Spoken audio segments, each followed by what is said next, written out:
राजा के परिवार का एक व्यक्ति उनके साथ में आया था, क्योंकि ये लापता हुए थे तो वो परेशान हो रहे थे। तो देवास भी गए थे वो, वहाँ पर भी उनको कोई सही मार्गदर्शन नहीं मिला। तो मेरे पास वो आए थे, तो उनका हमने जो है इसके लिए, अगर कोई गुम हो जाता है या चला जाता है तो उसका स्थान का पता नहीं लगता है, लेकिन ऐसी एक क्रिया है कि उसके कपड़े में मंत्र के द्वारा हम जो है रख देते हैं और उस यंत्र को जो है गाय के गोबर से लीप के उसके कपड़े में लपेट के रख देते हैं और उसके ऊपर करीब 50 किलो के लगभग वजन रख देते हैं। और उसका एक मंत्र है, वो मंत्र रोज़ सुबह शाम उसमें एक माला जाप करना पड़ता है। तो वो जो भी व्यक्ति गुम हुआ या चला गया तो वो जहाँ भी होगा वहाँ से वो अपने घर पे वापस आ जाएगा। अगर उसकी मृत्यु हो जाती है तो उसको किसी माध्यम से भी उसको खबर लग जाती है, खबर आ जाती है कि भाई वो मृत्यु हो गई।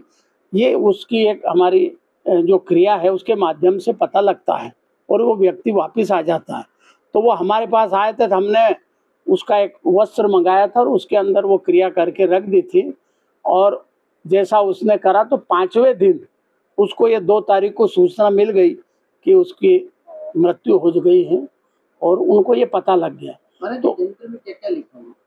नहीं, मंत्र में तो एक 15 का यंत्र होता है, उसके साथ में उसमें अलग अलग बीज मंत्र होते हैं और उन मंत्रों के अलग अलग अक्षरों का अलग अलग महत्व है।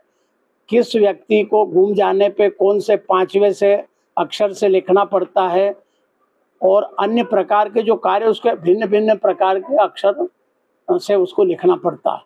और उसका मंत्र है, उस मंत्र को हम सिद्ध कर लेते हैं और सिद्ध करने के बाद जब भी आवश्यकता पड़ती है तो उसको बना के दे देते हैं, तो उससे उनका कार्य में सफलता मिलती है। ये कब आए थे आपके यहाँ और कौन आया था?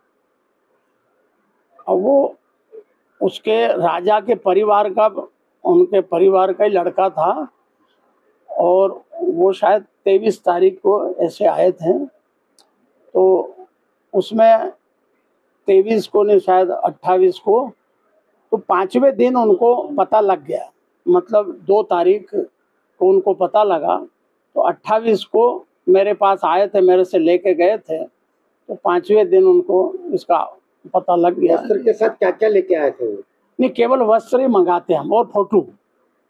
अगर उनका फोटो उपलब्ध हो तो फोटो ले आओ, नहीं तो वस्त्र ले आओ। फोटो आए तो और ज़्यादा अच्छा है। तो लड़के और लड़की का दोनों के फोटो लाए थे और उनका एक कपड़ा भी लाए थे। उस कपड़े में हमने यंत्र बना के रखा और उसको मंत्र बता दिया, उस तरह से आप करिए तो बहुत ही जल्दी वो पता लग जाता है या वो स्वयं आ जाता है। हमने लड़की के फोटो में ऐसा कुछ देखा कि उसका चाल चरित्र कैसा हो? नहीं, ऐसा कुछ उसमें पता नहीं लगता है कि चाल चरित्र क्या है। उसमें तो इतना है कि उसको बुला सकते हैं, जहाँ भी होगा वो आ सकता है। अगर मर भी जाता है तो उसकी सूचना आ जाती है। ये इस मंत्र का प्रभाव है। तो ये मंत्र हमारे गुरु शिष्य परंपरा से हमें प्राप्त हुआ है, तो उसका जनहित में उपयोग करते रहते हैं। महाराज जी, जो वो वस्तु आपने तैयार करके दी थी वापस लौटाने भी आए थे आप, हाँ। तो कब आए और आपने वापस उसको क्यों लिया? नहीं, उसको वापस इसलिए लेते हैं कि उसको हम मंत्र के पढ़ के और जल में प्रवाहित करते हैं। अगर उनसे वापस नहीं मंगाते हैं तो वो कहीं इधर उधर रख दे या पैर में आ जाए या कोई जगह, तो उसमें दूसरे को तकलीफ हो सकती, नुकसान हो सकता है। इसलिए उसको हम वापस मंगाते हैं। तो जो हमारा शिष्य है गुजरात वाले, वो लेके आए थे वापस और वो हमें दे गए और हमने उसको आपको समक्ष बता भी दिया कि ये है, क्योंकि इसमें कोई छुपाने वाली बात नहीं है। ये तो जनहित का कार्य है। अगर इस तरह की समस्या आती है, एक सज्जन जो गुम हो गया था, 20 साल से उसका पता नहीं लग रहा था, तो हमने तैयार करके दिया। वो 20 साल बाद लौट के आया चंडीगढ़ से, इंदौर में है आज भी वो। तो ये साधु परंपरा का जो ज्ञान है उसका जनहित में उपयोग करते रहते हैं। ये हुआ।